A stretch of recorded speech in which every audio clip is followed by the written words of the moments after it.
చేసేటప్పుడు రావడం జరిగింది. అప్పుడు ఇక్కడ బందోబస్తులో పాల్గొన్నాను.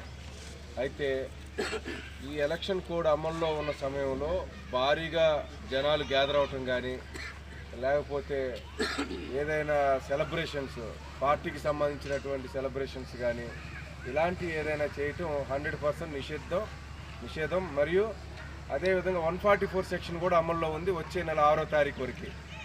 తర్వాత ఇదంతా దీనికన్నా ముఖ్యంగా గుర్తుంచుకోవాల్సిన విషయం ఏంటంటే, ఎలక్షన్ రోజు కానీ ఎలక్షన్ అయిపోయిన తర్వాత కానీ చాలా సంఘటనలు రాష్ట్రంలో చోటు చేసుకున్నాయి. లా అండ్ ఆర్డర్కి సంబంధించింది కానీ ఇతరత్ర ఏదైనా కానీ జరిగింది.